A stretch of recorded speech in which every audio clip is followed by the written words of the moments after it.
Check this out. First of all, you throwing too many big words at me. Okay, now because I don't understand them, I'm gonna take them as disrespect. Watch your mouth and help me with the sale. That's basically what I wanted to do to Matt last week when he was talking about Kanye. But what up, family? It's your boy Amaru, and we are back. It's been a little bit of time, but we are here with another group of 10. We are here for numbers 90 to 81 for songs of all time. As always, we have this man here. Please subscribe to the channel, like 500 takes. He and Andrew Barr are grateful enough. Grateful enough to be able to use this channel and this platform to do this for the summer. And always, you can catch me over at Bite Size Breakdown, doing my movie review thing, top fives, and podcasts about the latest recent releases. So check out Bite Size Breakdown on YouTube as well as bitesizebreakdown.com. And with me, as always, he's been back at it a little bit on the Twitterverse and the socials. Kolby, how you feeling today, sir?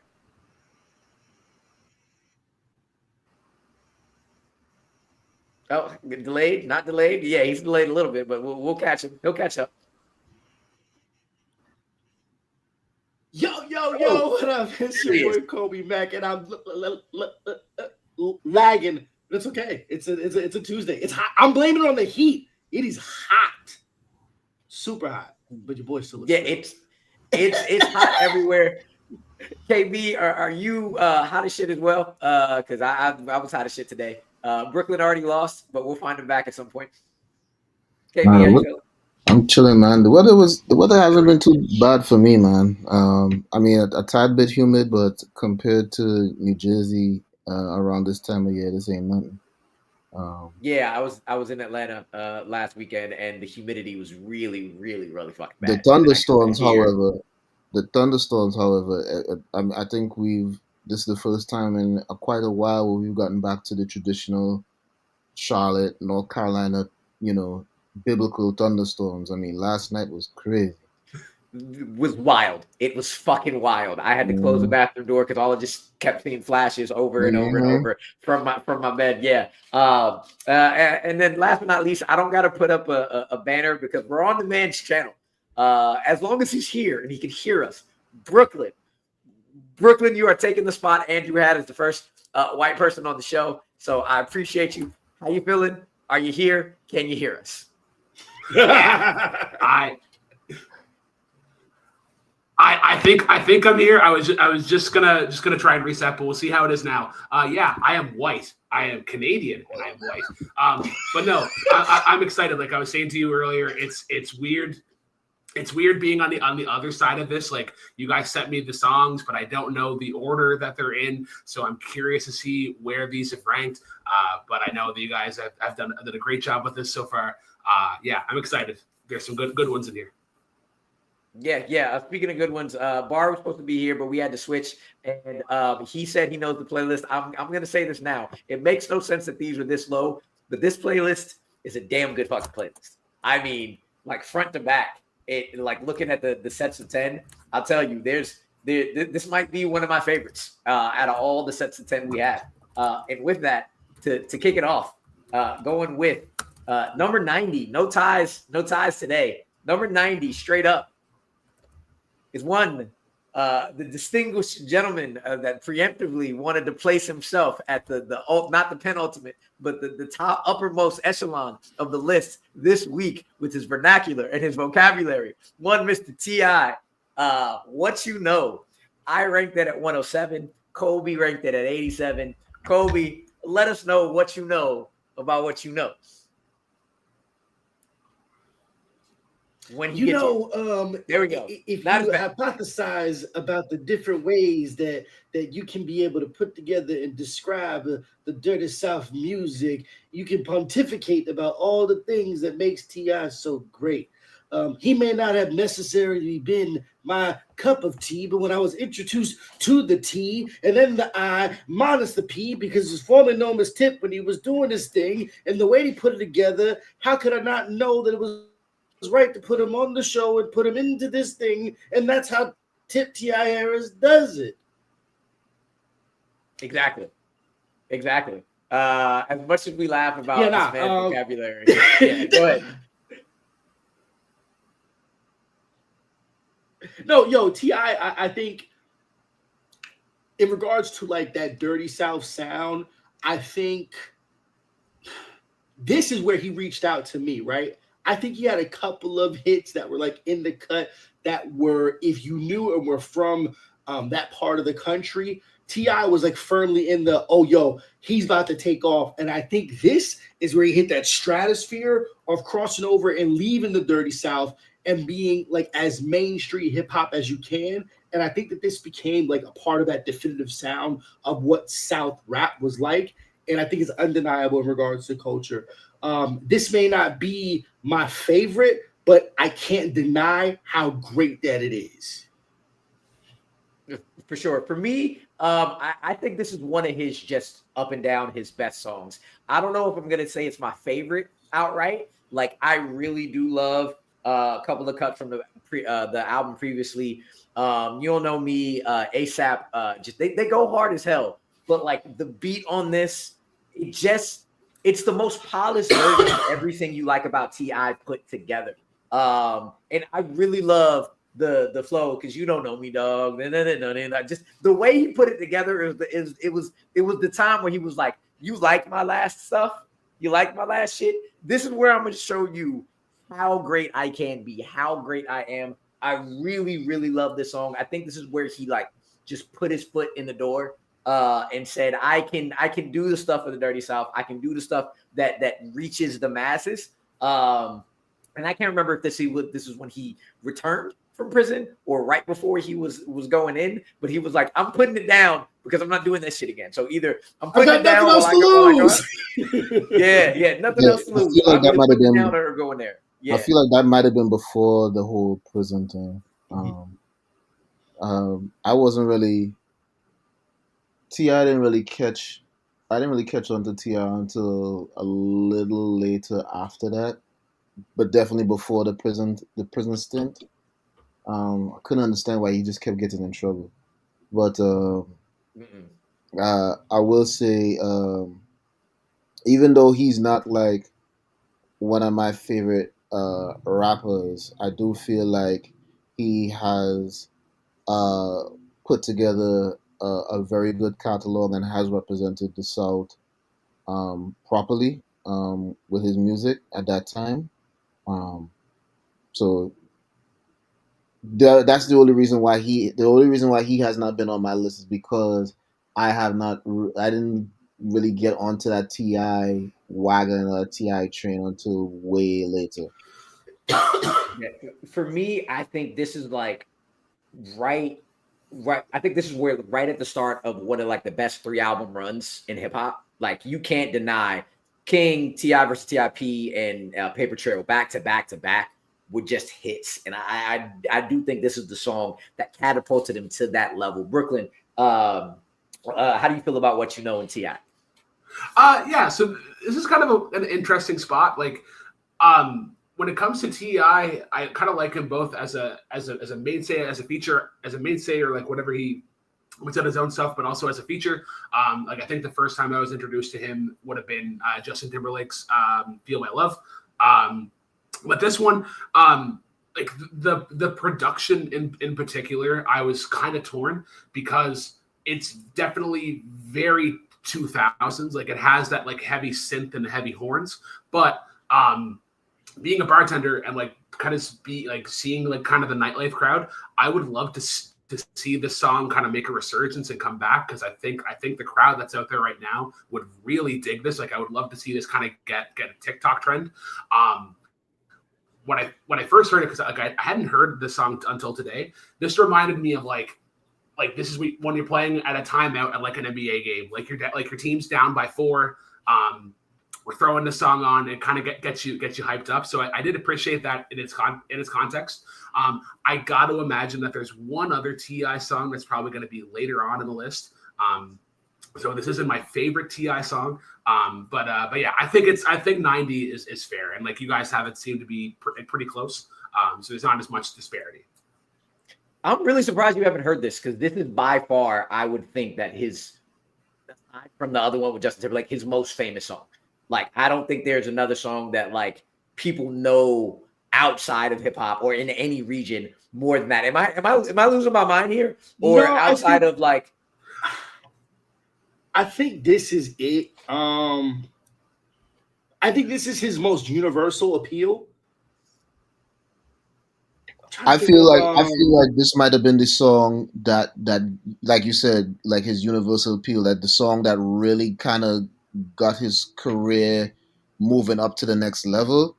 But I still feel like this wasn't his best song of his career. I think it was just the song that helped get him like cross over into like the mainstream space. yeah, I would think Dead and Gone is the only one that might be a bigger song or a bigger universal hit with Justin Timberlake. Because this, like, I remember, and I think it was the 2000s. It was either the late 2000s or early 2010s, because I was still in California, so I was still in high school.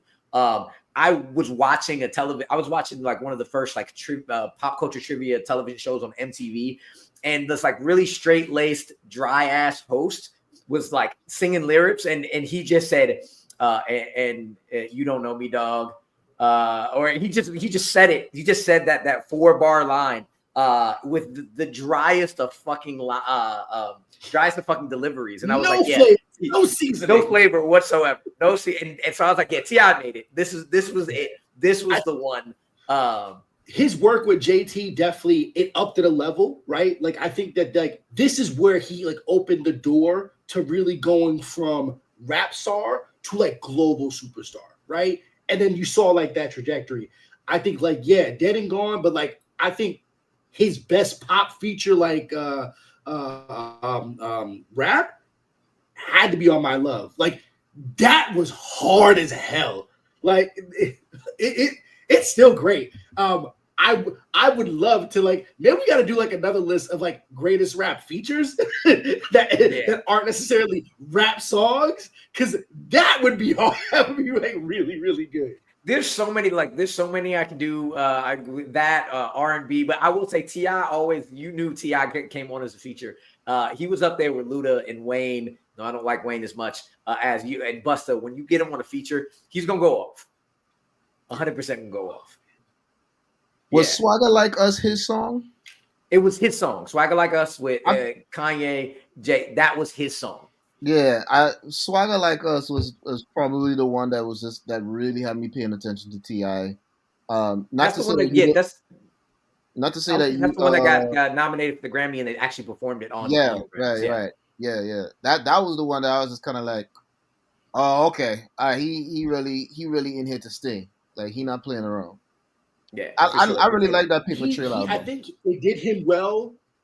Yeah, I think it did him well not to get boxed into a particular sound. So when he explored and like invited people to like play in his or he played in other people's sandboxes, I think it brought out so much of like how he can lend his flow. I think he's very much overdue for an album. What's his status right now? Is he in there? Is he semi-retired? No, I think he's still going. The last one I remember is the one that featured Dave Chappelle all up and down the album. I can't remember the name of it. But I like that. I like the album. I like the album a lot. It was come on, what is it called? Give me those up. Dime Trap back in like 2018. I guess he did another one in 2020. I had no idea about. Dime Trap in 2018 was pretty good. So funny you guys mentioned it. I just looked him up on Spotify. He just released a single with Jermaine Dupri that came out Friday. Oh, I didn't even know about it. So yeah, I don't. I think you talking to three people who don't listen to new stuff very very often anymore. So yeah. You will detect the theme of like everything 2010. Yeah. All right, but moving on from number 90 to number 89, Kolby, I'm just gonna apologize now and hand the floor to you. Here's number 1. Can't tell me nothing. Kolby, go ahead and take the floor, man. Wow. I think you had a single. I prepared myself in knowing that Had to give you the single real quick. Yeah. Had to give you the single. I prepared.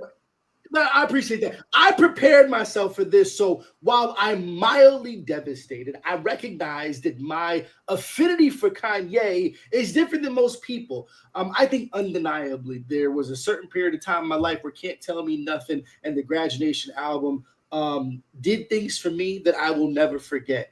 And I will not allow the way that this man is colored today to be able to wash away the vibrancy of his music did for me yesterday. And Can't Tell Me Nothing was a part of one of the greatest hip hop summer beef albums between him and 50. And as much as I lobbed up and praised I Get Money, Can't Tell Me Nothing was one of the hardest cuts that Kanye's ever done. And the star that he was then, it grew and magnified even more because of that very public bet on 106 in Park and being there for that summer. And I spent like several years of my life just following this man. I was at the Palms Resort Hotel and Casino for the VMAs. Like, I Can't Tell Me Nothing. Whenever I want to get jazzed up, I'm not a lover. I'm not a fighter. But if I want to fight, this is what I'm going to cue up to know that I'm him. Like, I had a dream I can buy my way to heaven. When I woke up, I spent it on a necklace. I want to, like, honestly, I would take like a piece of glass and chop it up. Like, that's how hard these bars were, bro. And like that music video, fly as shit. He was like putting together the punk boy, backpack rap to like elevated superstar. It's the hardest that Kanye has ever been, in my opinion. Firmly, he was in GOAT mode at that point in time. It's okay if y'all can't understand the greatness. I wanted to make it number one so it can make sure that I had a place on this list, because I think by the numbers, if not, it wouldn't have been there. And that's a shame. Brooklyn, I'm gonna go to you now because you seem a little surprised here, man. Yeah. So, Kolby, I've been in your scenario where, like, so when we did the 500 songs, I had my number one, and like Andrew didn't even have it on his list. So I'm glad that yours got at least recognition from Rue. But 188 to 1 is such a wide gap. I was just blown away by that, and then we're talking about this now. I agree with you, and that there's definitely a separation from like Kanye where he is now, as opposed to like that truly great run that he had with like College Dropout, Graduation, 808s and Heartbreaks, and My Beautiful Dark Twisted Fantasy. This one here, I think is I like it because of the hook, and like even amongst this list, it does a really good job, as opposed to another song we're going to talk about later, but it does a really good job of building some dynamics, and he really kind of it's a nice build from like him kind of going like softer in the first verse, but then when you come into the second verse, and I think second verses are so important in songs because that's when you really get to feel like what a song is about.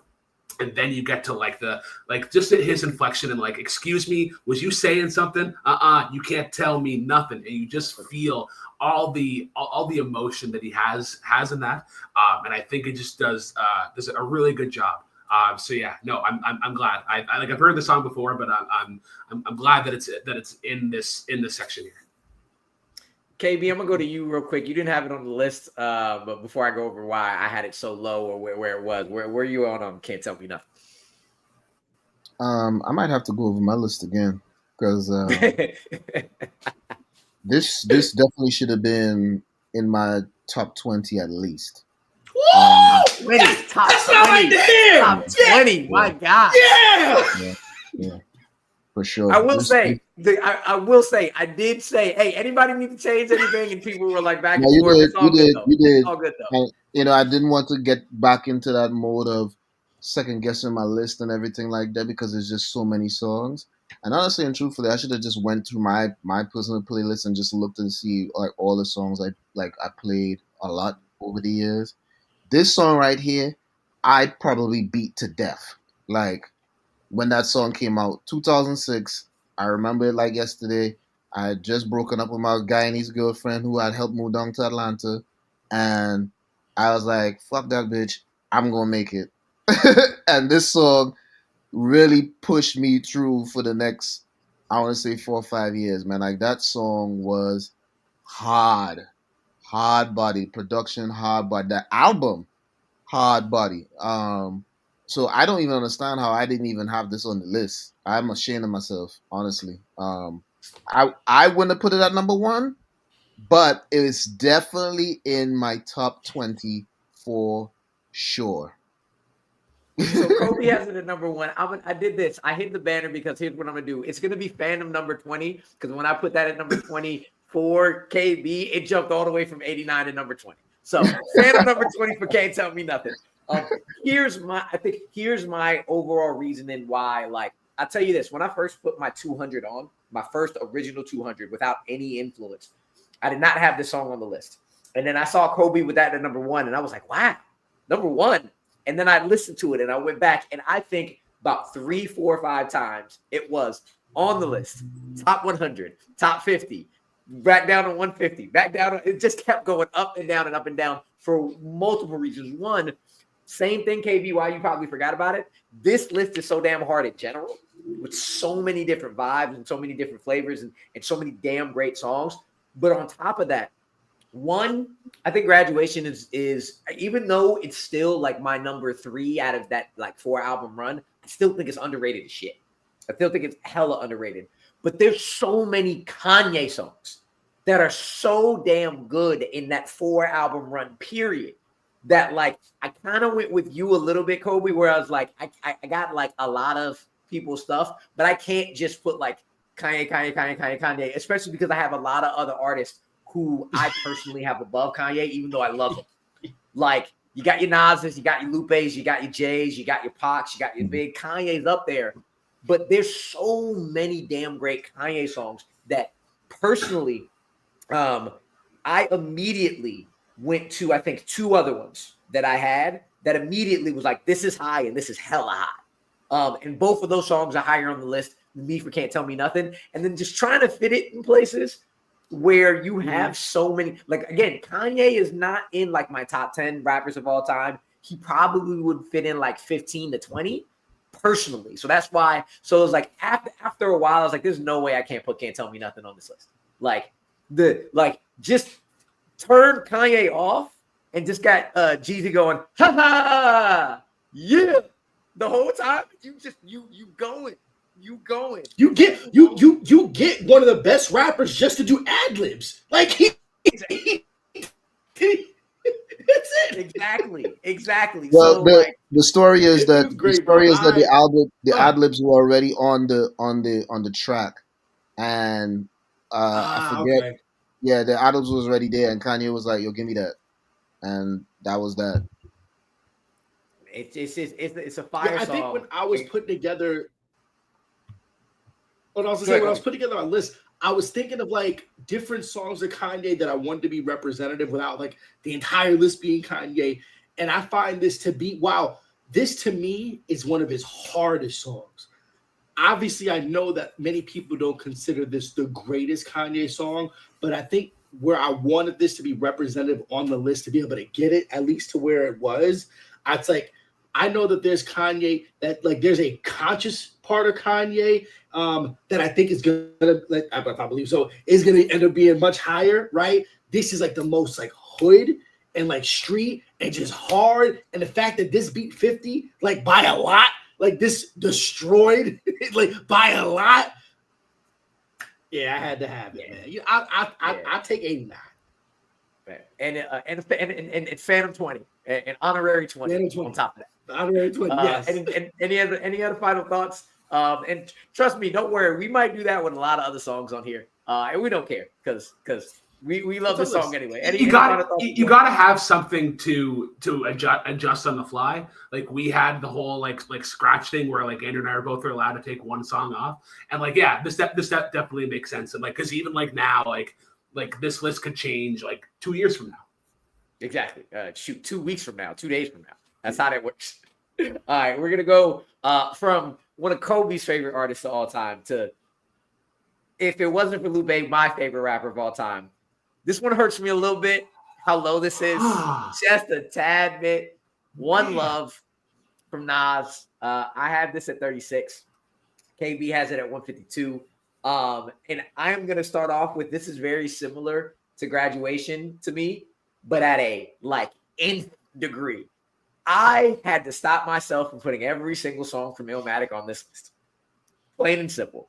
And honestly, I think off of Illmatic, I had to stop myself from putting them on there. But from the ones I put on, this might be my second favorite on the entire album. It's just, again, the epitome of what Nas is. You give him any kind of song, he's gonna murder it.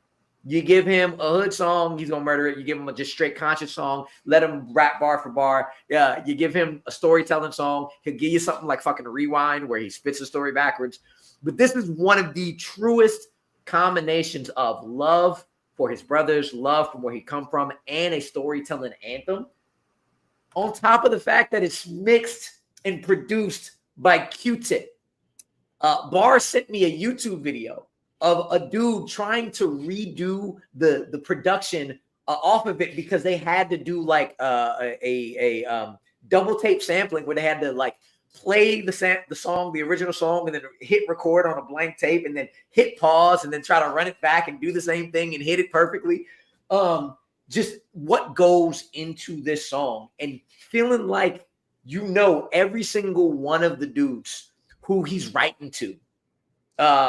And just the beginning of like saying, "Hey, yo, Jungle, I got a letter from my man Nas, yo. And what up, kid? I know it's tough doing your bid." And then you just keep going, and you feel the love. You feel the love in the production. You feel the love in the writing. You feel how much Nas came in on that first album and just knocked shit out the park.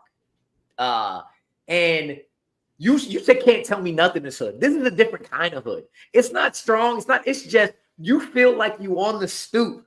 You on the stoop, freaking, like Jay said, like talking to Oprah, giving her quarter waters and stuff like that. It's just, and I'm saying that as a dude who is the farthest from hood or from the projects you could. I am a privileged motherfucker. I am a very privileged dude, but I feel it. I feel the piss in the hallway when you hear this whole album and this song. Yeah, that's what I think. Every time I think of this, just the love going, and the tragedy you hear about when you hear about Jerome's niece getting hit in the head on the way from school and stuff like that, and just the stories he tells with this song are so profound and so real. I think it's one of his best songs he's ever made, with one of the best productions ever made from Q-Tip. I absolutely love it. KB, it's your 152. Speak on One Love, man. Nas got too many hits, and I don't want to. I hate to say that this is like one of his least best, because I like this song a lot too, right? But also I was trying to make sure that when I was putting my list together, that I didn't have all Wu-Tang, all Mobb Deep, all Onyx, all Nas in the first 50 to 100. Like my 100 list would look crazy. So, and like we were saying with the Kanye song, like there was songs that I completely forgot about, that when I remembered, I was like, oh, I kind of like this song better than One Love. So like it, One Love kept going down, whereas other songs kept going in. And again, I'm trying to base everything not just on my personal experience, but also overall cultural impact. So not that I have anything against this song or Nas. I think Nas is a great storyteller. This was one of those songs that was telling a great story. The vibe is definitely, early morning, or just before nightfall, sit on the stoop type of music, chilling. And yeah, that's the only reason why it's at 152 right now, because it's just like I had too many other songs, some of them by Nas himself, that was just, I had to put higher on the list. True. Kolby, what about you, sir? How do you feel about One Love? I respect this song, but I was 8 when that shit came out. So, like, it damn sure didn't hit me. And when I was 8, like, I would I was born in Miami. I was raised in New York. Whenever school was out, I got shipped up north. So like my experience with rap was very kind of like this. And if there wasn't a sound that hooked me or hooked the people that put me on, and Nas, when this song came out, obviously there was a very specific sound that was very kind of like gritty, but very authentic to that experience. And I didn't live that. So at 8, I didn't feel that connection. If I can't feel that connection lyrically, and he is on some, at that time, very elevated storytelling with regards to his raps, I think that like he raps like his shit belongs in the Smithsonian for like what it was, very specific to the hood culture. Like he is speaking from different perspectives and viewpoints in that song to a very lived experience that a lot of people do not understand, right? Like that is like, it's a song that was written for the neighborhood in the most hood way possible. And I can only imagine if like someone was to take that same approach now with a different type of sound and production. And I don't think that there is an artist that, maybe Lupe probably comes close to being able to do that and kind of penning something in a very lived-in experience. But once again, I respect this, and it's interesting that like I respect Nas so much, but I find that many of his songs, only a few of them were able to like break that bubble. And I think that there was a disconnect with his specific sound compared to the other artists that he was kind of like brought up around. And I think that's why he's also viewed very differently. Because you know what he wasn't? He didn't give you bangers. You know?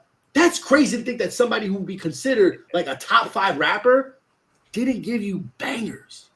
The one that I can think of we had last week. If I Rule the World, the one we had last week is probably like there's and that's a very different type of banger too. Like exactly, you know what I'm saying? Yeah. It's interesting. It's almost an enigma. I have nothing but respect, and I can't knock his lyricism, his flow, his cool. Yeah. Brooklyn, speak on with love, man. Yeah, no, I totally get what you're saying, KB, and that like what he's writing about is Kolby, sorry. Yeah, I get what you're saying, in that like he like what he's writing is very specific and niche, and that he hasn't made these bangers, but yet he's still like this incredible rapper. It reminds me of a lot of like where like Tech Nine and like MF Doom, where like they didn't necessarily have like the massive hits, but they were like heavily respected amongst the community. And I feel like Nas was kind of that for the 90s. Of the songs that we listened to, that this was my first time listen. This is my favorite one. I dug the hell out of this. I'm a massive Tribe Called Quest fan. I love their production in general. It's very just kind of jazzy in general. I love the 3 instruments that are used in this, being it like the drum kit, in particular, the kick drum is just so effective. The upright bass, you just really hear that sound, and it has a nice little kind of like twinge. As opposed to like Nas, who has this like really like low kind of like smooth delivery, but then the kalimba, like the one you play with your thumbs, you hear it often a lot like lullabies, and I think that's just a nice kind of like thing to kind of sit on top of the mix while everything else is going on. In terms of arrangement and structure, it's kind of doing these straightforward things that you often find, where like third verse comes in, it's just the drum beat. But then they just find that perfect spot to add in everything else, and it's so good. This song accidentally threw shade at a song that I wasn't expecting, because now every time I hear "Where Is the Love" from Black Eyed Peas, I have to skip it now, because this is like yes, this is where it is. Because like this is the time that you use One Love.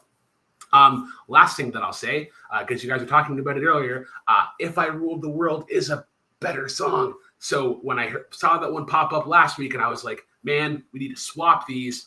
But I also agree with you, Rue, that this should be higher than 88, because of like everything that I just said. And even like you were talking about it earlier, Rue, because when the pistol blows, the one that's murdered be the cool one is just such a hard hitting line, and it's as aged so well.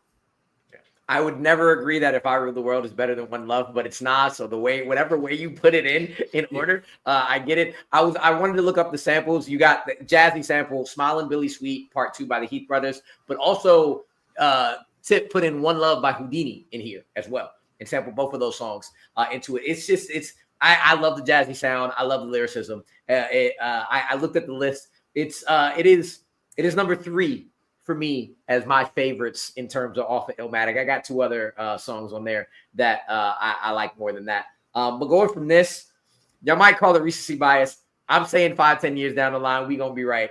Number 87 is a song you've heard for the last year and a half. It's Not Like Us by Kendrick Lamar. KB, I'm more straight to you, man, because I know you're like, this is bullshit. It just came out. What are we talking about here? What are we talking about here? Listen, and I don't want people to take this view as favoritism for either side. I'm here for the music at the end of the day. I don't have a dog in this fight at all. But and Rue knows this about me. I look at things from a completely different angle from everybody else. A lot of times people don't even agree with my points, and I don't really care. But sometimes I feel like I gotta stir it up because I like people to kind of think outside the box and think for themselves, like deeply and honestly, right? When this song came out, I was like, bro, he's following Pusha T's blueprint. Period. He's following the blueprint. He's like, this guy is number one, undoubtedly. And what better way to boost my career? And it's not just him, man. Let's make it clear. There's a lot of other artists that want to do the same thing. That's just the game, right? But he was like, what better way to boost my career than to take down the number one guy? And I have the perfect formula to do it because Pusha T just literally put it in my lap. Now, how this song even is considered in a top 100 is only because of how fresh this impact is. The award run that he went with it, the social media impact that it took, I'm curious to see where this song is 5, 10, 15 years from now. Because there's fire diss songs from bigger artists from back in the day that we don't even really think about today. So, and I feel like, and that's not all. That there are some diss songs that we still kind of hold in high regard and we think about and we might even play. But for the most part, even Eminem has some diss songs that nobody talks about to this day. That's just what it is, right? I just feel it's a little too early to even have this on a list, personally. I'll speak on that later. I'm gonna go to Kolby first, but real quick, I will say yes, Pusha put that out, but Kendrick's been doing that from a long time ago. He dropped the Control first, way before Pusha and Drake had that beef going. Well, I mean, supposedly the argument is, that's just what you do in hip hop. You say you're the best, and you go after people. 50 Cent did it. This one did it. Da da da da. So I don't even really consider that the shot at Drake or whatever. But at the end of the day, whether it's Kendrick or whoever, like this is just a song that it's piggybacking off of bashing the number one guy, and people like to see the top guy fall. We like listen. How many people was chomping at the bit to see Floyd Mayweather lose? And he's the number one guy. Like that's just what it is. That's what we do as human beings. I just feel like there's far too many other songs that have greater longevity and have greater meaning from our past that should be on this list. This wasn't one of them. Now I'm not saying that the song ain't cool. I'm just saying this don't even need to be on here right now. Kolby, go ahead, man. You got S71. As someone who is not particularly fond of West Coast culture, rap, sound, swag, flow, I found it undeniable to recognize that Not Like Us did something that I damn sure didn't think that it could do. And I don't think that many people thought that it could do.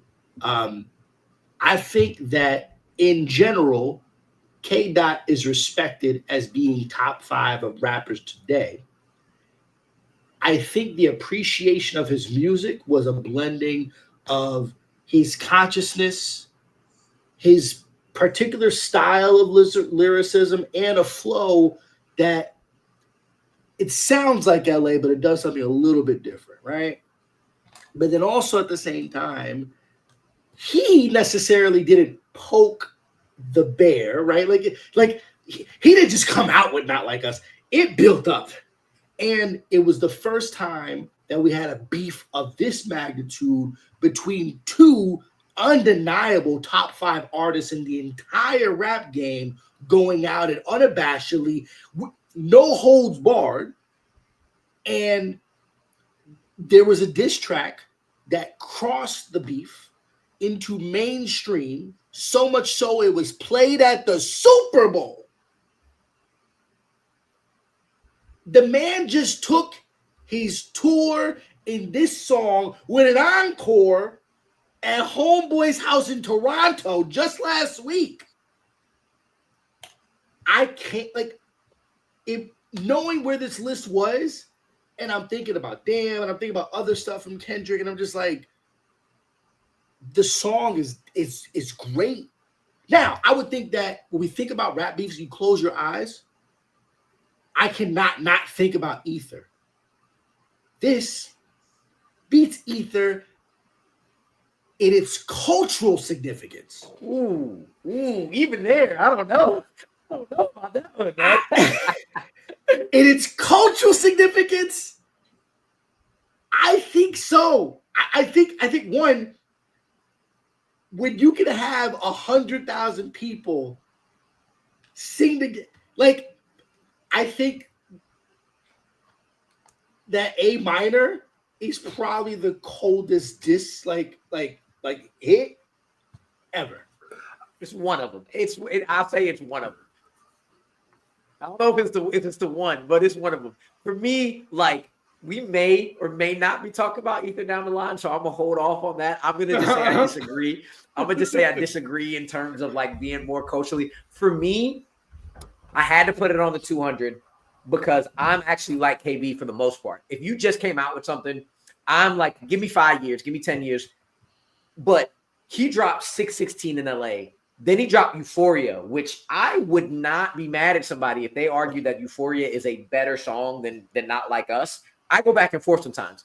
Then he dropped Meet the Grams, which is by far the most lethal of them all. Meet the Grams is, you're right. It hits so much more, but that's where it's like, it was so unique to see a diss track become like a banger. That's the part that's why I was like, that's why it became like why I have it at 116. KB's asking 5, 10, 15 years from now where it's going to be. I don't think this is ever going away. I don't think Not Like Us is ever going away. Part of it is definitely when it dropped, the social media era, the fact that everything is getting blown up, the fact that you talk about Ether, like Ether wasn't like performed because rappers weren't performing their diss songs on tours like that. Correct. That was something that they like. You had to beg an artist to do. I was at a Nas concert and we had to beg him to do Ether, and he wouldn't do it just out of pure like, we gonna hold that for the album and for the disc. And Kendrick is going out, but one other reason, before I even get to the song itself, one other reason is the fact that he's dropped all these disses, and Kendrick decided to best the quote unquote, and I'm putting quote unquote because not everybody believes Drake is the best man he's the most popular. Top dog, not in my eyes, but he beat the top dog at his own game in the middle of the diss. For me, the song itself is one. I had a 25-year head start, East Coast bias, and then 10 years of West Coast love put into that. And this beat goes so fucking hard. This is mustard just at peak for me. This is, again, the A minor line is absolutely ridiculous. But just being able to dismantle this dude in so many different ways, and then end up putting the third verse talking about slavery and colonization and putting that in there into this, and everybody singing about it, and then turning around and doing a line dance. I like, if I don't have an inkling that something is going to continue on for years and years and years, I'm gonna be like, wait. I think after about 6 months, I was like, this song is never going away. This for me is a top 5 diss song, probably 5 or so. Probably 5. I don't know if it's going to get number 1, but it's going to be in that top 5 for me. I, without a doubt, believe this is going to be around forever. This is never going away to me. This is going to end up being on everybody's top 100 list or top 200 list or in that conversation. And for me, if I feel like something like that deserves to be on there, I'm not waiting. And that's why I put it on there, because I have that feeling deep down that just musically, sonically, lyrically, cultural impact-wise, everything I think meets that criteria. But I don't hold KB for saying, nah, it's too early, because I get it. I get it. Brooklyn, what do you feel about Not Like Us? So many things. I've just been taking everything in and just trying to like remember what I have to say. So I agree that this is like a little too early, but I think the perfect spot for this would have been like 100. If you start off the list with like, all right, this is it, and I think that's kind of like the ceiling, and then let it kind of regurgitate. In the last calendar year, there have been 2 songs that have been unkillable by overplay. This song and Pink Pony Club by Chapel Rowan. You can play them on loop anywhere, and they will never get tired. I will not comment on the beef between Kendrick and Drake. Obviously, it's weird here because Drake is considered like this Canadian icon, but I agree with Rue. I think Drake is overrated. He has like 2 good songs, and the rest are just fair. I'm not. Yeah, I've never really been a Drake fan. I've really enjoyed Kendrick, and I've really enjoyed his responses, and I really didn't like Drake's last one. I thought it was really kind of like a cop out. But you guys are saying like Meet the Grams. Meet the Grams is my favorite of the bunch. And if I had to include anything from that beef on a list like this, it would be Meet the Grams because of how lethal it is. And I love the dynamicness of like how it's kind of like slow and like kind of mumbly in the verses, but then you get that heavy piano coming in the chorus. But this song is just like, it's kind of like Rumors, where it's like anybody's gonna sing it, and like because you're like the Super Bowl. This played at the Grammys, and like everybody's singing along with it, regardless of like the context of what it is. And especially like, we're talking about the Super Bowl performance, and you get to that moment of like, say Drake, I hear you like him young, and you see him just like death glare into the camera, and he's like, he's been waiting for this moment, probably the moment that he got announced that he was performing at the halftime show. But yeah, like even the beat itself, I think the strings are just so strong, and then you get that little sample that kind of comes into the verse. Is just a great way to kind of get yourself hyped up for that next section. But yeah, I'm curious to see where this is going to be in 5 years, whether it does go up or if it just kind of stays in this bottom 5th, we'll say. Kolby, anything else? Because I'm gonna let KB close out, because I very much respect his position on this. I absolutely do, and I was really, I was trying to talk myself out. I couldn't. Same. That was basically it. I couldn't. I didn't put it in the top 100. I put it around the 100 and see whether or not it was gonna fall, and it fell. It ended up falling, but there was no way I wasn't putting it on there. KB, put some final words on Not Like Us. Meet the Grams to me is a better song than Not Like Us. Yeah. But I knew it wasn't going to get the type of fanfare it was going to get because you can't shake your ass to it. When Not Like Us came out, I was like, okay, we as the people against this guy, because again, he's, regardless of what anybody wants to think, he's the top guy. I want to see the top guy knocked off because I don't like his face, I don't like his whatever. Whatever the reason is that you don't like him, that's fine. That's your reason. But it's like to deny the fact that deep down inside, a lot of people just wanted to see him taken down, and they believe that this was the guy to do it.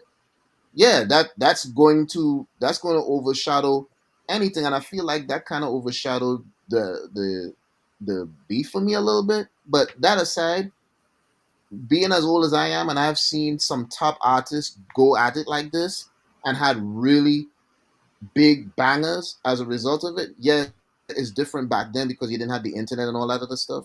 But you had really strong bangers back then, and it's like we barely talk about many of those songs to this day. That's the only reason why, being as old as I am, that's the only reason why I'm curious to see how much we go back to this song in the next 5 to 10 years. That's it. I'm not saying that this song isn't great, and I'm not, but I still think I still think Meet the Grams is better. I'm just curious to see where it's going to go. I just think it's just too early to be on this top 200 list or 100 list rather.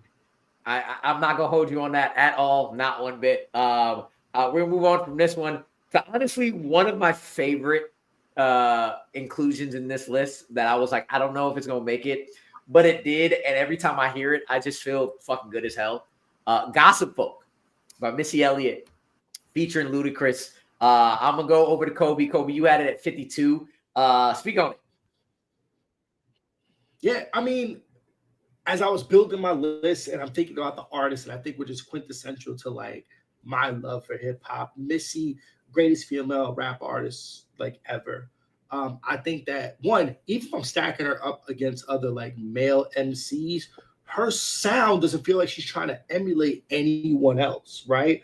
Her style, damn sure not. She was so unique, and specifically her flow, her storytelling, like it's something that felt like she wasn't lean. Granted, she was carving out a different space for her because she wasn't, quote unquote, the objective image of what that sexified female rap was. She wasn't Salt and Pepper.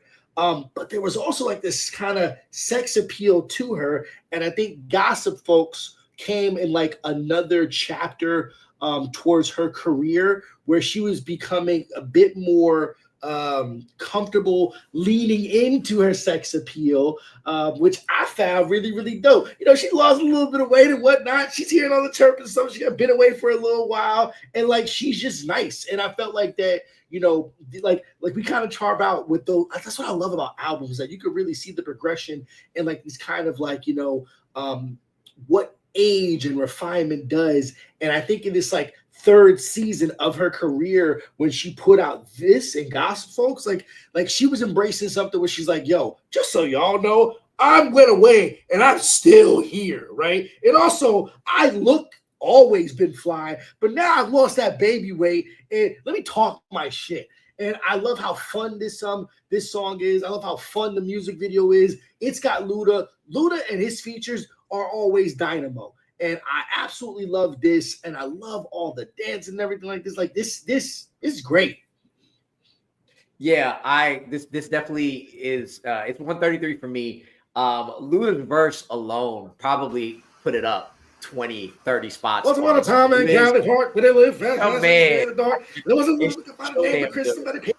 Give me mind of a game. I think Luda is probably, for me, he might be my favorite feature artist. Like period. Like, and that's a tough list to be on. That's a tough list. Like, I think of him, I think of Busta, I think of T.I. Again, I'll say it all through this thing. I think of Wayne, even though I don't like him that much. Like that. Luda is always the one that comes front to mind. And Gospel Folk is one of the reasons. But on top of that, like this was around the 2 to 3 year span where Missy went from the really dope, weird chick with the weird lyrics that like you are never gonna forget that song, to like finding her sound and just blowing up. And this might be, even if I have another song higher, this might be my favorite of that list of songs that you all know what I'm talking about. Between Work It, between Get Your Freak On, this is the one that I think is the most underrated. But if I'm gonna put a song on repeat before any of the other ones, I'm repeating this one. One, the sample from Double Dutch Bus. My kids are, it's so kids say, it's our, and then her going in, niggas want to talk shit. I love when you do a difference with the flow, which is kind of what she does to Get Your Freak On too, but she does it with a little more umph and a little more verb in this one. And like, I love the vibe to this one. I love the bubble to it. Again, the music video was just stuck in my head. Going to the school, Luda coming out with the as a, I don't know if he was a math teacher or the paraphernalia teacher, whatever he was. Just remember that, him selling shit out of the bathroom. Like, I just think this is the bop for me. That is also just brilliantly put together, brilliantly made, and just put that cherry on top that with Luda as the feature. I'm gonna go to Brooklyn first before going to KB. Brooklyn, how you feel about Gospel? This is really fun. Like there's two distinct sides to Missy. You have that slower side, which, like, I'm sure there's songs that we're gonna be talking about like later on in the series. One that I hope gets mentioned. Slide is probably one of my favorite ones from her. But then you got this one, which is like really nice and upbeat, and like, especially like when you have Luda, you kind of need to have that energy right from the get-go, so that when he does have that feature, it's just such a natural fit. I loved that sample of the chorus. I think the only other person that really can kind of like pull off like that, just adding the Z's in with the syllables, I think is like Snoop, and the only every other time I feel like that happens, it can come off as kind of like cheesy or campy, but I think it just kind of balances the right line of it. We were talking about music videos, and I remember, Rue, whenever you were on Set List, and I asked you what your favorite music video was. You didn't give me one. It was just like anything from Missy Elliott or anything from Busta Rhymes. Anything from Busta Rhymes. Yes. Makes sense. But yeah, no. I'm not as familiar with this one as I am with other Missy Elliott songs, but no, I had a really good time with it. KB? This song didn't pop up on my list because I ain't really listened to Missy like that. I ain't gonna hold you. You know, she only had a handful of songs that that I think about. Of course, Rain being one of them. I think we talked about that last week. We did not. We did not. Not yet, at least. Okay, No, so then that's still somewhere. But yeah, I didn't dislike the song. I'm always here for a Ludacris verse as well. I agree with you when you say he was probably one of the best feature artists of that era, for sure. But yeah, this song just did not come to mind when I was putting my list together. Like I said, it's just so many songs to kind of go through in my mental Rolodex that I just missed this one. Yeah, I'm listening in the background right now, and just the use of the drums, the upbeat drums going with the chorus. It's one of my favorite of hers. I just absolutely love it. I think it's the most for me the most replayable, to just go back to hear it a bunch. But speaking of songs that just go again and again and again and again and again, we talked about Get Low last week. Well, another club banger, 50 Cent in the Club at number 85. Kolby, you had it at 69. I had it at 114. Kolby, speak on In the Club. So. Yeah, you know what? Like 50, I think early on, like when I first heard Wanksta, I was like, "What the hell is this?" you can kind of hear that West Coast influence, and like obviously Shady Aftermath and stuff like that. And I think a lot of people kind of respected his gangster, and he was authentic. I think In the Club is what shot him up. Living in New York during that time, you couldn't escape it. And it was I remember going to Club Paradise on McLean Avenue in Yonkers, right? It was a teen club, and it's just, it was undeniable. And I'm in the club as a teenager, and just like, boom, boom, go, go, go, go. Yo, listen. Tall tees. I was 5 back then. I was 5'6". Generally, like, that's giving a lot of gracious points to it. I wasn't wearing tall tees like that, but I had my layer tees, and like I just love hearing this song. I could put back where I had my do-rag on, I had my fitted over the do-rag, I had my wristband, I had my headband, I had like my t-shirt on top of my other t-shirt. Like this is a vibe. And even though Can't Tell Me Nothing should be higher than this song, I get like the iconic status that In the Club has. Like it's good.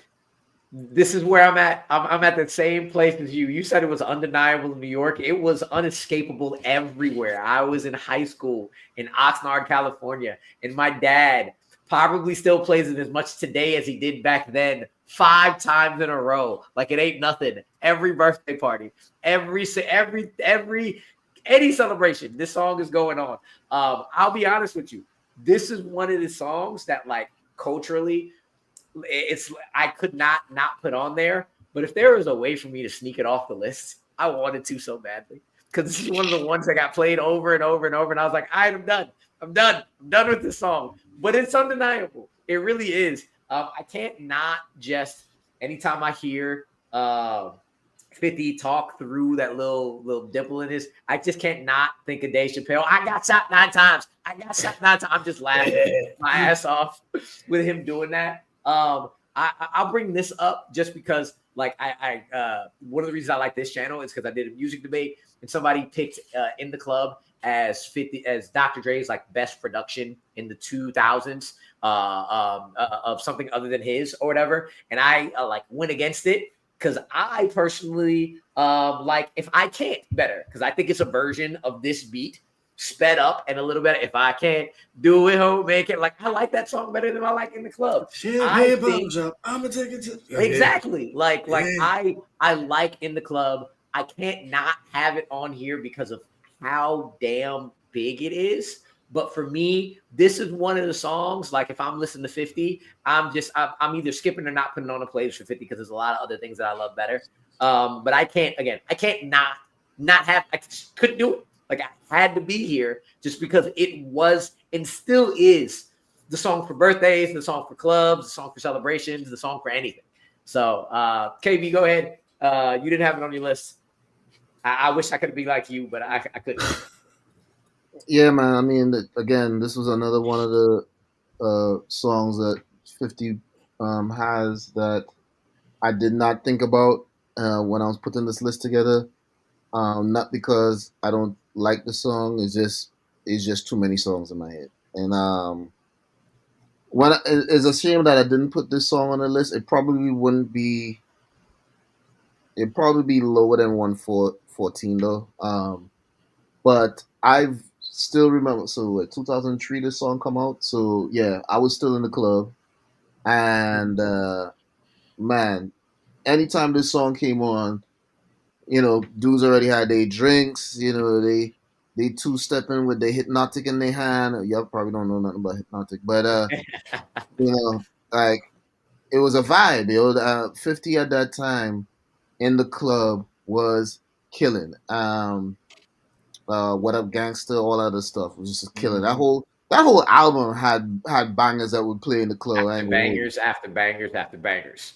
Too many. So it's like, so yeah. So, like, again, putting this list together, it was just too many songs to think about. In the Club definitely should have been put on the list.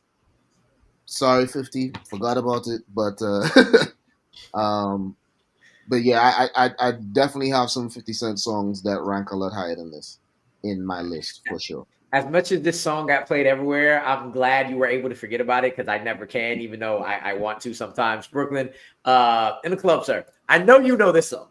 Absolutely. Yeah, no, we have this in the top 500 list. I think this is like low to mid 300s, if I'm not mistaken. Like the replayability has definitely kind of sunk it down.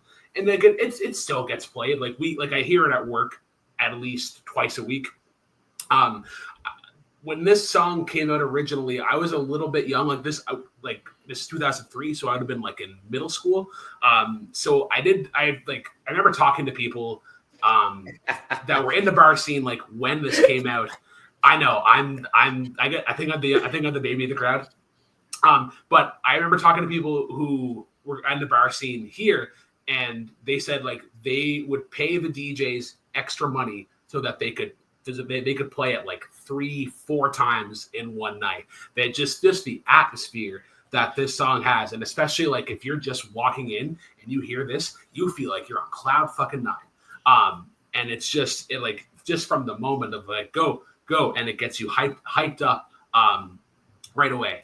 I think there's one line that has not aged super well. So I think in terms of the top 500, in terms of top 100, I would agree with KB. I think it'd just fall off. And there's other 50 Cent songs that I do enjoy. But in terms of a beat, the strings and the guitar are just this great little mesh, and it's a nice back and forth. I will say the one part I do love every time, because this man doesn't get enough love, in my opinion. The Exhibit shout out is always makes me happy, because I'm a fan of Exhibit, and some people like to shit on him for some reason. I don't know why at all, because the man was a good rapper. He was a good rapper. But anyway, KB, you were asking whether or not we had talked about the song last week. I know we didn't, because it's number 84. Going right back to Missy with The Rain. And KB, because you mentioned it is on your list, I'm gonna go straight to you first, sir. Talk about The Rain and the plastic bag video, everything. Let me tell you that. Okay, so we talking about the crew of Timbaland, Magoo, Genuine, Missy, who am I missing? Aaliyah.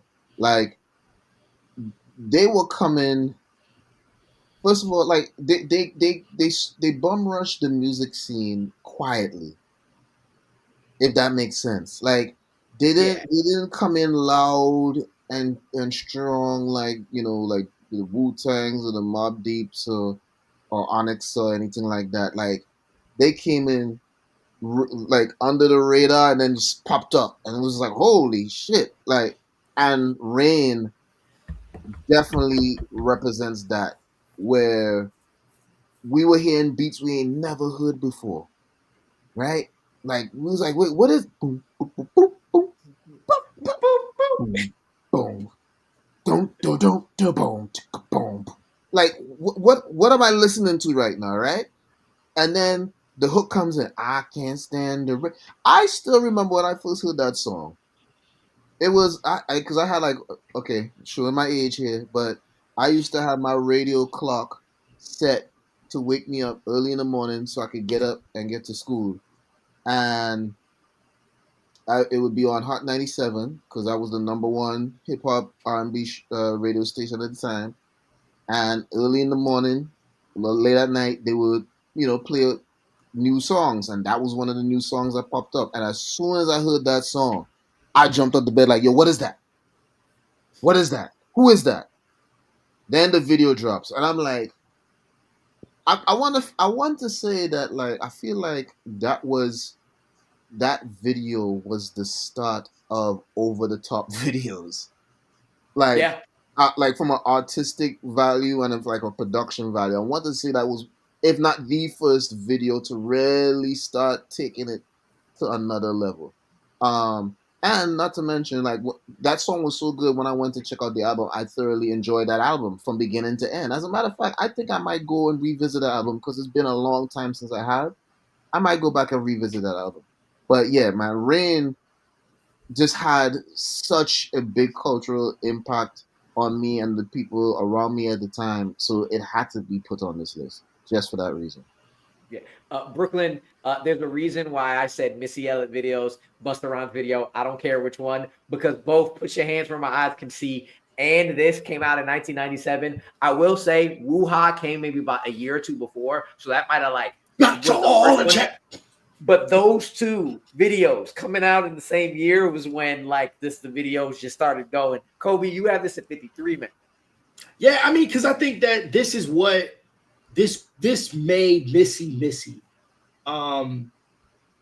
There wasn't anything that was like this. Like, yeah, you could kind of. I can't even say that there was essentially like an influence necessarily. I don't know from Busta, but like you can kind of see that they were navigating different spaces in rap than like coming off of the real hard shit that was going on at that time, right?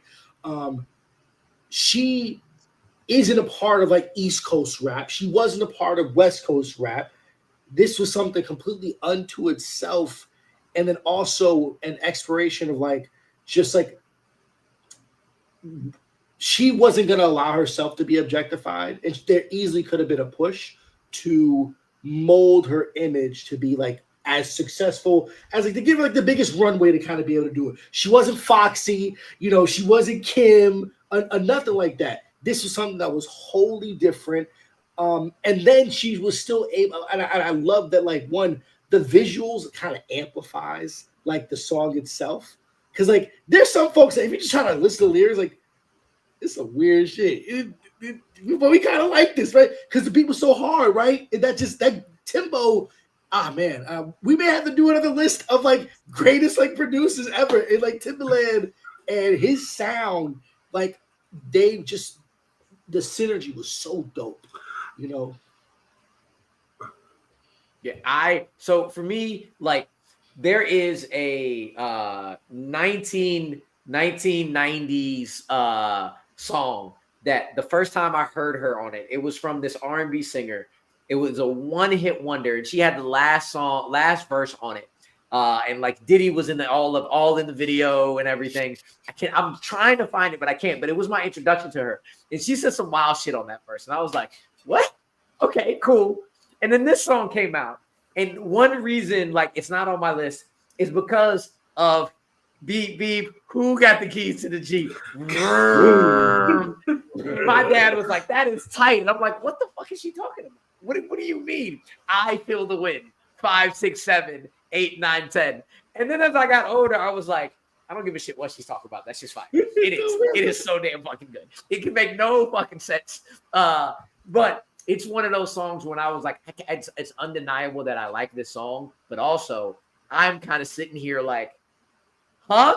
What are we doing, Missy? What are we doing? And it's made me think about like her and sometimes other artists over time that we absolutely think are the best ever. But if you really sit down and listen to what they're saying, you're like, they're not saying shit really.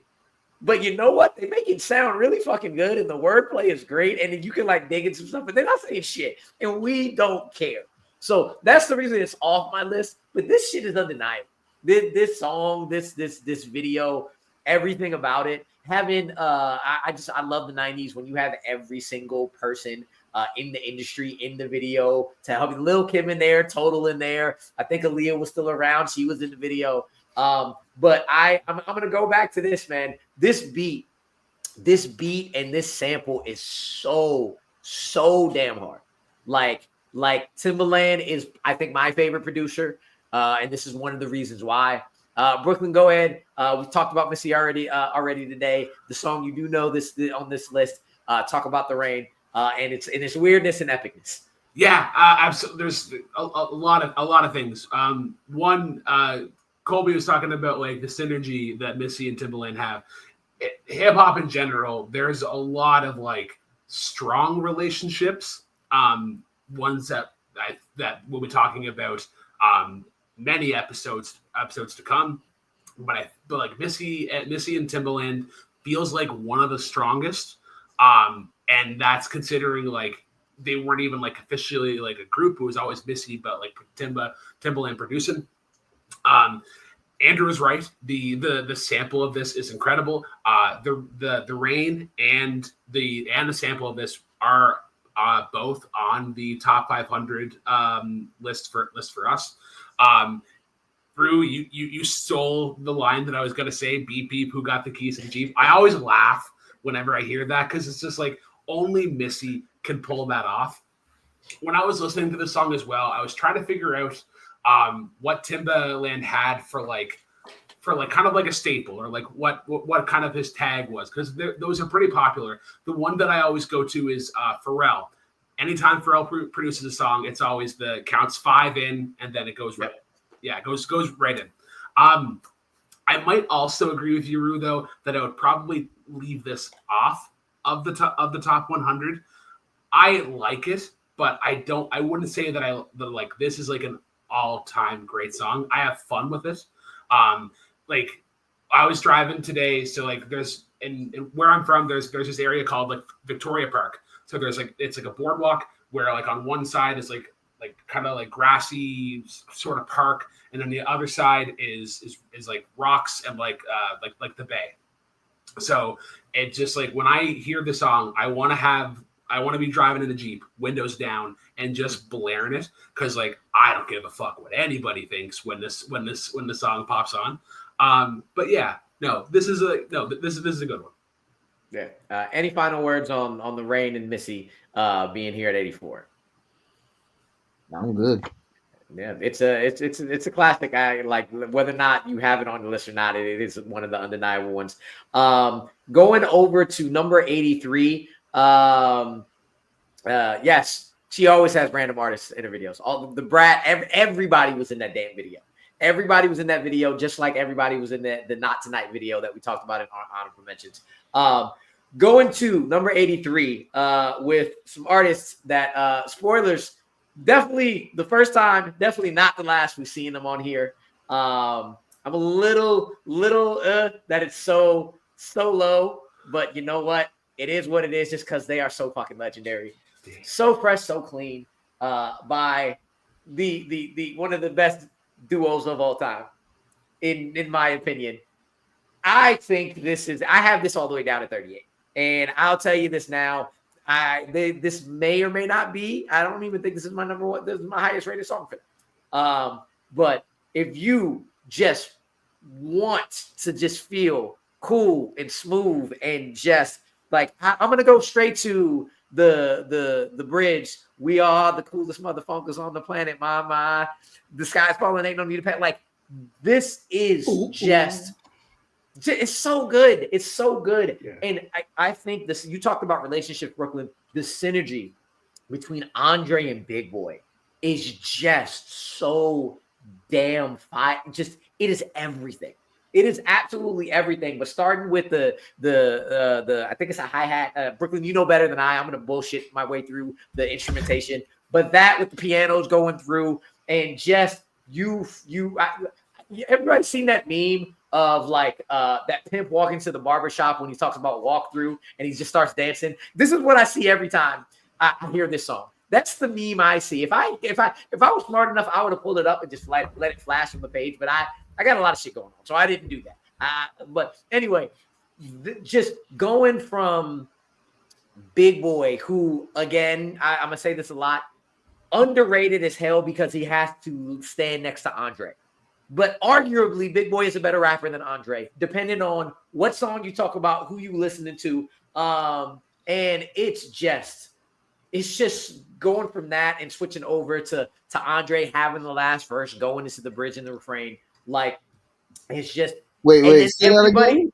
Say rewind a little bit and then say that part again. Who's better than who? People argue that Big Boy is better than Andre. Andre himself thinks that Big Boy is better than him. I am not one of them, but I am not going to hold anybody that says that Big Boy is a better rapper than Andre. Again, we have people that are like, wait, what? I think he's that underrated. I think he is very good. I still have Andre on top of there without question for me, but I don't hold nobody on it at all. But once Kolby gets back from wherever he went to, we'll go on at why he has this on the list. But I was gonna say, just everybody and their mama just knows ain't nobody. And you finish off dope as me. I'm just so fresh. So Brooklyn, go ahead. I'll go to you, sir. So fresh, so clean. I don't know if you had this on your top 500 list themselves. We did. But I don't know. Andrew fact checked me on this. I don't think we did. But Outcast is definitely on there. Like Rue, you're saying, Outcast is definitely be on this list much later. There's definitely like 3 for sure that I think have to be. Like we were already talking about like the relationship that Andre and Big Boy have, and like each one of them thinks that the other person is the better rapper, and they have very different styles. Big Boy, it's a very unorthodox delivery, but his is like he's trying to pepper in so many syllables, and you have to respect the hell out of that. What I really liked though, and what I liked about this this time going around is that Andre is doing something that he didn't really do until like he was doing a lot in the earlier like AT Aliens. He was doing it where like he was doing that unorthodox thing, but he was very choosy as to like when he came in on the beat, and it separated that because like Big Boy being so fast, it gave an opportunity for Andre to kind of just sit back and let that go into the beat. The last thing that I'll say about this is that like I have a 1-year-old at home, and every time he comes out of the bath, ain't nobody dope as him. He's just so fresh, so clean, and you see the little grin on his face, and like that's like there's no moment that can really top that. So like every time he's like getting cleaned up, this song just kind of pops up in our head, and it's great. So yeah, if this song is for anybody, it's for the children, even though it's not. Yes, it's not Wu-Tang. Yeah, I'm Bar. I will let you know. You may or may not be right or wrong about the songs that are better or worse than So Fresh So Clean on this list. He's back right on time as Brooklyn finishes up. Kolby, speak on it. I heard something, and it sucks at the time. It made it seem as if that like I heard Blasphemy just had to disappear. I'm not too sure what happened, but someone said that Big Boy could be argued as a better rapper than Andre. I don't agree, but I can see people saying it, and I don't hold them. Now Brooklyn's disappeared because of that Blasphemy. Yeah, I think it is because I think that Big Boy is very underrated for where he is in that sound and the time in which he came out. I think that Outkast respectfully gets more of their flowers as a duo, and it does appear because I think of Dre's flamboyance that he's recognized to be a lot different and feels like he's elevated. I think mainly because there's a certain like his flow seems very signature to Dre, where some could argue that Big Boy feels like in the lane of like rappers of that ilk, even though he is dope as shit, right? I think So Fresh So Clean, you're right. 80s undeniably cool and smooth, and I'm mad that I had it at 141 because I knew that of like rap duos and groups, I could have just I knew that there was probably like 5 songs that I wanted to have within mine, and it just kept kind of falling short. I think I'm okay with that because I recognize that with so many variant artists, this is gonna get pushed up anyway. So I'm happy for it being right here. It's okay. Both top 10 rappers of all time. I wouldn't put top 10, but again, I'm not gonna hold you. I will say before I go to KB, this song is the reason why I know YKK is on your zipper. And YKK probably was very happy to get that shout out. KB, talk about So Fresh So Clean, sir. Yeah, I don't know what's going on tonight where I just keep coming across songs that should have been in my damn list, and I just forgot about it. But here we go again. This might be the key for the night. You know, my bad. I loved this song. I think the statement that Andre made all them years ago at the Source Awards, you know, when he said the song got something to say, man, did they say it? And this is one of the songs where, like, it was just another stamp. I mean, and going back to what I say about longevity, like, even if you are not the type of person to go look for this song to play in your playlist or whatever, if in your walk of life, if you hear this song come on, you're gonna stop and you're gonna listen. Period. If you are a true music lover, you're gonna stop and you're gonna listen to this song. Outkast as a duo just made some phenomenal music, and this one, Miss Jackson, I mean, Bombs Over Baghdad, like it. I mean, the list goes on and on and on. And this would have been another group whose songs would have taken over a good portion of that 100, that top 100 list. Honestly and truthfully, I'm really disappointed with myself, guys, that I didn't have this song on the list. Seriously. Yeah, look, for those of you who don't know, me and KB are close friends. We live in the same spot. I just can't help but remember the New Year's Eve party I had at my house, and this man came in just the freshest fucking suit I've ever seen in my motherfucking life. And that is the image of him in that dancing in my house is another image I see every time I hear this song. So like I was also surprised when I was like, wait, KB, you don't have this? But it's okay. It's okay. We still showing love. It's still on the list. Yeah. We're gonna go over from we're gonna go to another just amazing duo. And probably one of the best intros, I think, to a song ever. Yes, it is one number 82. Still DRE. What the hell? I knew it was coming. I knew he was gonna say it. KB, when I saw that and you said the theme of the night, I was like, KB's gonna be mad next one. He's gonna be hella mad next one. Oh my God. Ding, ding, ding, ding, ding, ding, ding, ding. Go ahead, KB. You go ahead and tell me why it is actually on your top 100. Just in spirit today. But it's yeah, I think KB is definitely gonna look at the next 10 and be like, all right, I gotta make sure I have it because I need to make sure I need to change shit if I need to from here on out. I might look at the next 20 or 30, bro. I ain't gonna hold you. This is ridiculous, yo. Still Dre. How the hell I do have this on my list, yo? Yo, we talking about the West Coast being on fire? On fire? This song right here? Bruh. Word for word, I used to sing this song in the club on the East Coast. On the East Coast. Okay?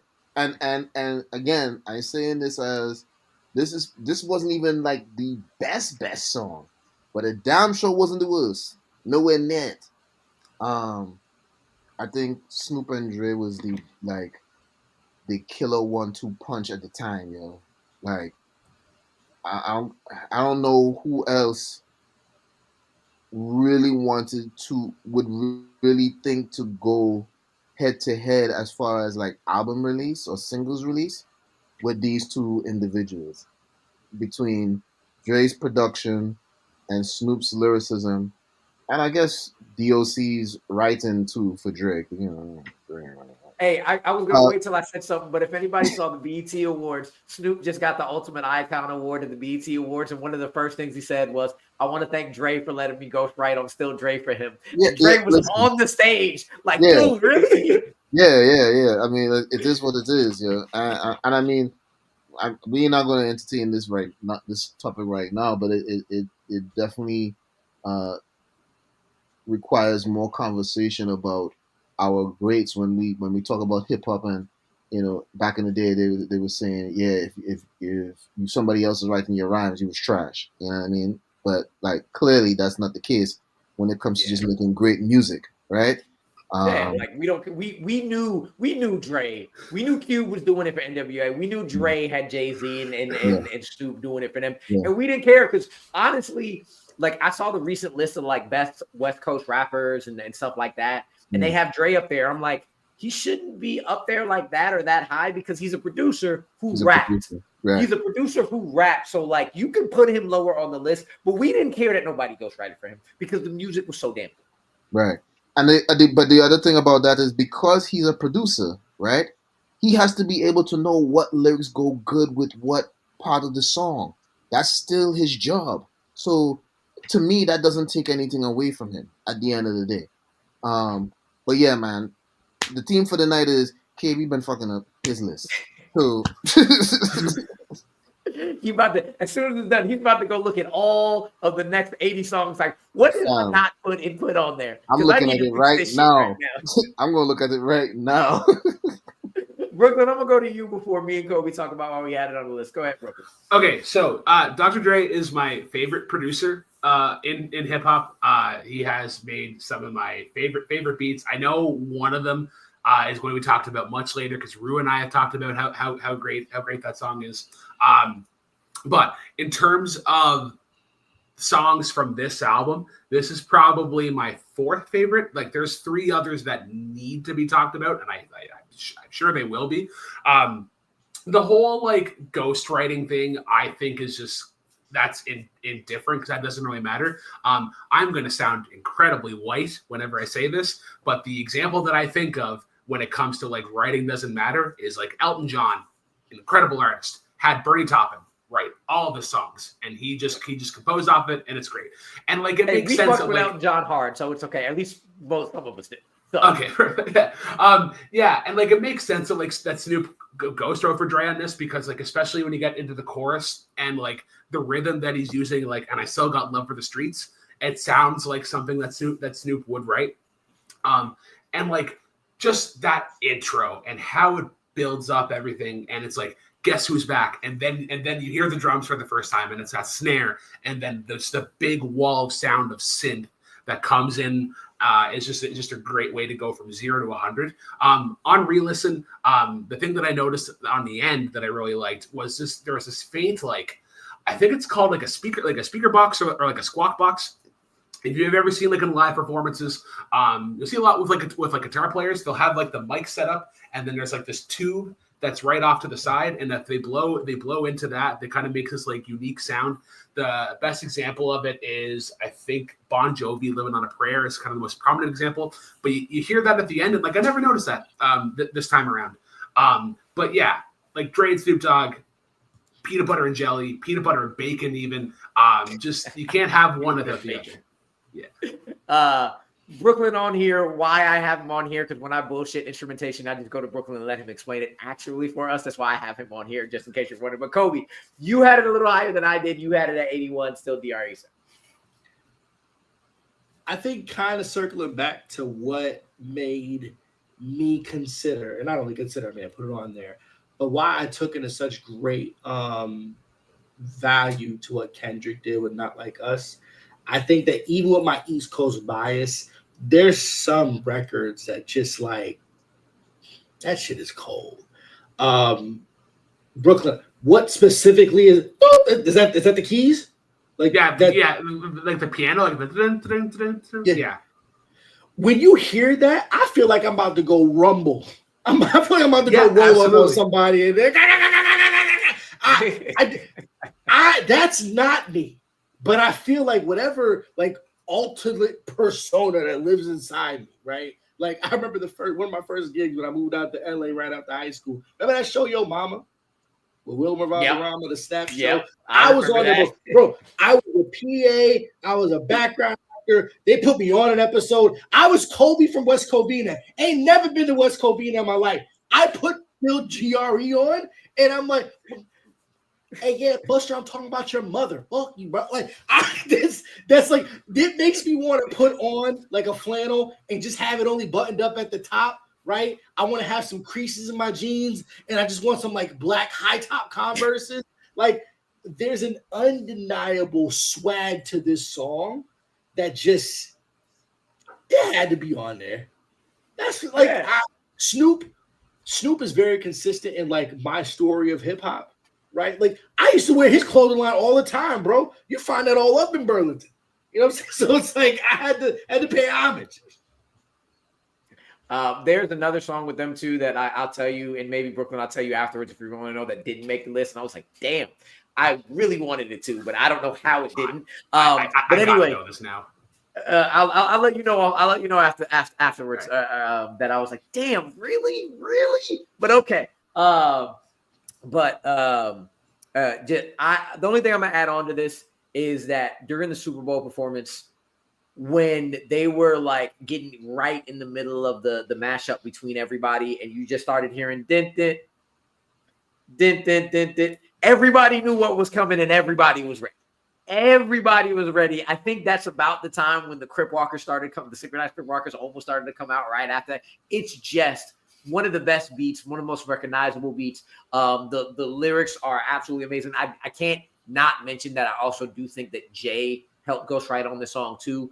It might have been the chorus or whatever it is, but I remember a lot. I've heard the story that Jay-Z helped ghostwrite write on the song as well. But it's to me, I would say, even though it's number 82, it's a masterpiece. A lot of these are, and a lot of these actually on the list, I'd be like, it's cool. I really like it. It's classic, but this is a masterpiece to me. Just a combination of everything. And also the fact that there are so many rappers who try to come back after a long hiatus or have those like those mystical albums that never come out. Dre with Detox or whatever. This wasn't one that people were like, like waiting for it by name. But when Chronic 2001 came out and this was the opener, like the opening single, and you were like, oh, they haven't missed a beat. Not a single beat. Man, this just is such a masterful fucking song. But that was 82. Number 81. We're gonna stay in the same camp, Aftermath, but specifically Shady, and we're gonna go to Eminem. Number 81, The Way I Am. I have it at 98. KB, you have it at 71. Speak on it, sir. The Way I Am by M. Let me just unmute myself first. All right, yeah. So, finally, I have something on the list. After all this time,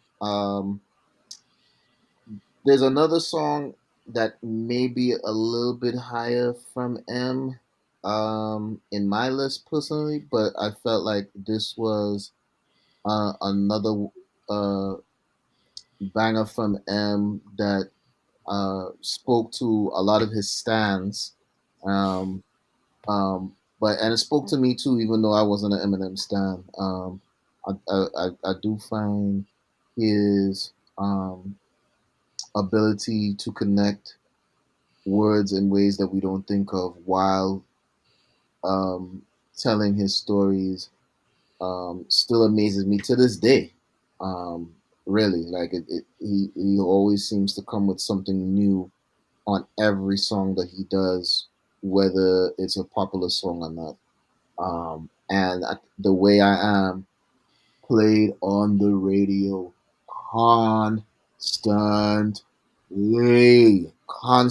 I want to say for like maybe like 5 or 6 years straight, like just constantly on the radio. Any station, almost any station that I go to, which kind of speaks to his meteoric rise to fame, based on his lyrical prowess. So it only makes sense that this song be this high on the list. Not just for longevity, but also just great lyrical content and production. So for me, it's 98. It's on this list. There's so much I can say about Eminem. I talked about it in the honorable mentions when we talked about Superman. There are different versions of Eminem, and they all work. But I have like more favorable versions of M than other ones. This to me was the single, not the song, because the Some Shady LP is a dope ass LP that is more than just My Name Is. Like Guilty Conscious, Role Model, all those. This is the song that, like, I remember specifically having an argument with my dad when the real Some Shady came out, and he was like, Eminem is trash. Eminem is bad. And I'm like, Daddy, you've only heard his singles. I'm telling you, this man is bad. And he turned it around and he finally heard the songs. He's like, yeah, Eminem is a bad man. This, I think, is the single that took any naysayers thinking, oh, he's just a silly rapper. He's just a white boy trying to be a pop artist at the same time, which was the farthest thing from the truth. You knew you didn't listen to any of his music outside of the singles if you said that. But this was the one that showed everybody, like, this dude can spit. Not only the lyrical content, but the way he puts syllables together in between verses, A rhymes, B rhymes, C, just in the middle, at the end, between every other verse, just the way he might arguably be the best in using syllables in different ways to make rhyme schemes so intricate outside of maybe Rakim. Rakim and Black Thought may be the only two, as I think about it, the only other two I can think of off the top of my head that do that better than he does. Andrew, I would give it 3 stacks. Three. I give that to you too. I think what you're describing is like his structure is so technically him. Yes. And there's a part of that because I think, like in rap culture, there's a certain credence and power that you give to like freestylers. There's a certain credence and power that you give to folks who could just like, they'll be in the studio session. Like, I feel I I've not seen the documentary, but like I want to see what his approach is, right? Like, is he the type of guy that listens to a beat and then gets inspired upon it? Because it's like, how did you fit that here? Like it's like he has to be like a surgeon to like, I need to take the scalpel and put this here, because his syncopation is so like it's so well thought out, right? And it's almost so much structure. To some people, I think it turned them off, because it's like, ain't no way this white boy is that good, right? Because like there's certain rappers, like you said, Rakim, where like it seemed like for him, it was almost effortless.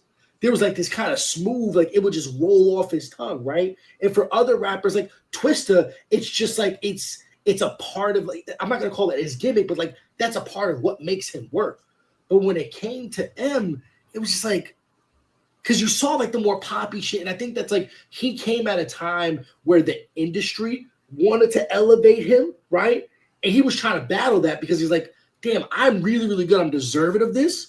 But also, these motherfuckers trying to put me in a box where they think all it is Slim Shady. And they think Slim Shady is just white tee, blue jeans, beach blonde hair. They don't realize that I think this is where it made so much sense why we needed to escape from, not want to say escape, but why we needed to grow from this to the Marshall Mathers LP. I felt like that's what made me really respect Way I Am, because this is angry. This is, and then like the video, just him falling the entire time. And it's like, I love that I grew up at a time where what elevated music was the visuals. It sucks we don't got that right now. You know, like it's and that's what made all of this music so much greater. Like there's not very many songs that we've already talked about that like I can't put this imagery to, and that we get to like experience that kind of visual correlation with the audio and makes it all come together. Yeah, like the line that just played on the phone is like, I'm filled with this curse, just curse and just curse. Just use cursing the same word 3 times in 3 different ways and 3 different connotations is just so ridiculous. The other thing I wanted to mention, this is another thing where like this was the song to me that proved as long as you are authentic to yourself, you are going to be respected in hip hop. And this is purely him. I don't know how many other people can like play songs like this, cleaning out my closet. But one other aspect that, especially later on, when I started listening to some of his later stuff, you don't also know how good of a producer Eminem is, because M produced this song, and he just, I feel like this is like, you can hear his Dre influence, but I can now hear Eminem produce songs because it feels like Dre but darker. Like you get darker versions of him on this, on the sounds, and I'm like, this is an M beat. I can hear an M beat. We talked about 50, patiently waiting. That hit and that beat drop, I was like, this is an M beat. I know it is because I can tell what it is, and this is one of the songs that like I had to look up. I was like, I think it's an M verse, a beat. It sounds like a Dre beat, but it also sounds like an M beat. Let me figure out which one, and it was M. And it's like, yep, this shows me how good of a producer he also is. Brooklyn, you've been waiting a minute. I'm saying this joke. The white boy, finishing off with the white boy song. I figured this was going to happen. Of the songs that we are talking about today, this is probably the one that I have the most history with. This is a song that introduced me to Eminem, and like hearing you guys talk about just hip hop in general and how you guys ingested it, because like you guys are all from big cities and you have had radio stations dedicated to hip hop.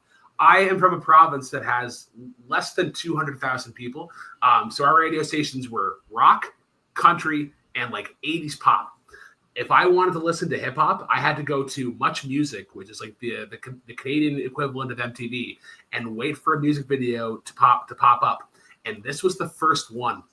And I was like, yeah, probably like grade 2, grade 3, whenever the song came out. And my dad was like, nope, you are not listening to Eminem. He is trash. Did not like hip hop. And I, of course, as a child was like, haha, I am going to listen to you anyways. And I love Eminem. Eminem's one of my favorite rappers. I get why this is on the list. My favorite aspect of this song lyrically is probably the chorus. in particular, in the paper, the news every day I am. And like, it's just like, I don't care what you guys say about me. I'm going to be me. And like, even you look later on in his discography, he doesn't care who the fuck he pisses off. Because even anybody who comes at him, he's like, all right, cool. I'm going to do kill shot. I'm going to do anything I can because I know how good I am. Now, I'm going to get into the things that I don't like. The fact See, he about to slander it now. Song that we are talking about he in froze. this section. He froze because he wasn't gonna let him slander it. You're back. I'm talking over you. Now you can keep going. Okay. The fact that this is the last song that we are talking about in this section is crazy. There are at least 5 others that we should be talking about after this. Going back to this song, this feels like old Eminem, and like we were talking earlier about the Kanye song Can't Tell Me Nothing, where he does a nice build. I don't like Eminem's delivery on this. It's just up here and it stays there. It never really goes down. There's like one line at the end of the chorus where he kind of like dips down for a bit, and then it comes right back up. You mentioned Eminem produces this. I hate this piece. This has aged horribly. This is like AI generated bullshit. Wow. Like it's stuff that you would find like epic rap battles of history is influenced from this. I just like, it's just so generic, like the church bells and the piano, and it's just like I have had it with these motherfucking snakes. Like when we're halfway, take a few steps back to go. You ain't got that.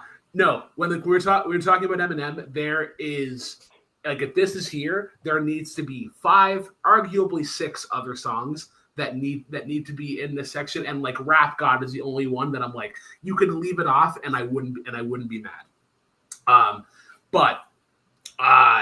Yeah, like the video, and maybe it's the video because like you're right, it is him falling down, but you can clearly see that it's like a fan pushing him back. I don't know. I think I just I've had bad memories of it, and like when I think of Eminem, I go to other songs that like I know you'll be talking about at least 2 of them later on. But yeah, this is my Cody moment, Rue. I am just the grumpy old white man in the corner, being like, "This is young not man," my because you're the youngest. You're the youngest one here, so grumpy young man.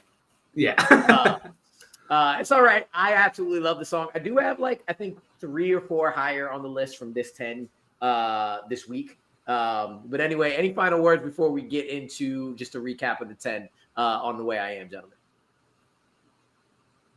Man. All right.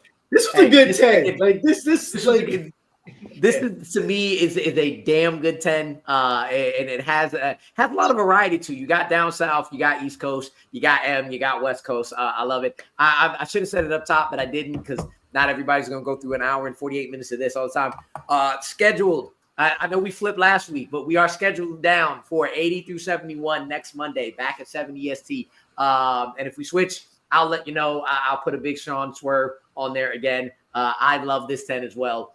It was great. But going through it, we are at number 90, What You Know by T.I., number 89, but also number 20, Can't Tell Me Nothing by Kanye West, number 88, One Love by Nas, number 87, and we'll see 5 years from now if it's still here, Not Like Us by Kendrick Lamar, number 86, Gossip Folk by Missy Elliott, number 85, In the Club by 50 Cent, 84, Back to Missy, The Rain, 83, So Fresh, So Clean by Outkast, 82, Still DRE by Snoop Dogg, by Dr. Dre and Snoop Dogg, and 81, The Way I Am by Eminem. I may just put out a phantom list of when KB puts 5 of this songs back into his top 200 to see where that goes. And just throughout the rest of the year, like I might ask you to just do that just throughout the rest of the season. Just say, hey, this would have been in this place if KB would have put it, but instead number whatever is here. That's how dope this 10 is. The 6 of y'all who are watching now, go back the hour and a half and keep watching. I appreciate y'all coming here. But thank y'all so much for joining us for Kolby and for KB. I appreciate y'all as always. They'll be there next week. And for Brooklyn, for what you said at the end of this, I love you. I love you to death. But this is for you, sir. What? Bro, what are you talking about, man? Bro, I'm out, man. That nigga's tripping.